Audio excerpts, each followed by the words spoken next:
One of the most cherished period for me growing up in Calibishie was my final couple of years at the Calibishie Primary School.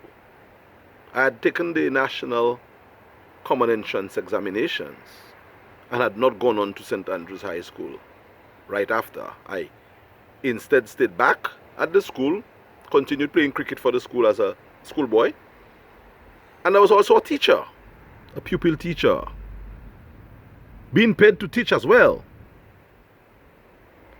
And I might have substituted, it was a sub position, but the Ministry of Education recognized it, and back in the day paid us to be sub teachers while going to school. Well, I was one for sure. I'm not sure whether there was another sub teacher during my time, but I think Roy Davis, Mr. Davis, might have been a sub teacher as well, probably a year or so before me, because I think that's how he became a qualified teacher. But I was a sub teacher, and that meant I could teach a class. So there were people from this Calibishie that I taught while we were going to school together. Sui, my dear friend, is one of those. I never forget her because I spanked her as a teacher. Teachers could beat, even subs could beat students and correct students back in the day. Sui, I'm sorry, but I really did give you a nice little pounding because you were a little stubborn. So forgive me. I believe I substituted for Miss James for her when she was pregnant, or when she was ready to give birth for her second daughter, or Miss Banis, one or the other. So it was the tradition then, when the teachers went out, a sub would come in from somewhere else, but I happened to have been the sub because I was an advanced pupil. I had already taken the common entrance examination. I was, there on the verge of leaving school. I had taken the school leaving certificate examination and got a very high grade. Back in the day, this was like a GCE equivalent when you had the national school leaving certificate examination. They were grades 1 or 2. I think I got a grade 1, if I'm not mistaken. And you got a grade 1 if you got maths, English, and the other science, the other subjects you took. I think I took like 6 or 7 subjects then and got all of them. You know that. Those of you who took it, you know that. This was a major thing back in the day.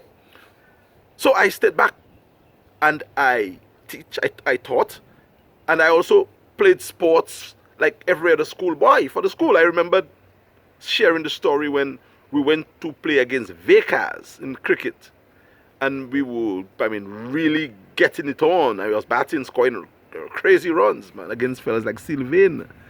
And somebody whispered that I was a teacher. And on the break, it was asked whether I was, and I think Mr. Marcel said, yes, he's a pupil teacher, a sub teacher, but he's a student. He's under 15, he's going to school. So that was cleared up, and so on. Long story short, why I remember that moment and why I would like to relate it in our Calibishie Chronicle is because of the experience that I had in the last couple of years, especially with a visit that the school had by Sir Clarence Signoret. He was the president of Dominica then. And Sir Signoret, Sir Clarence decided to tour the entire country to meet every student. And he did shake the hand of every living Dominican student during that period.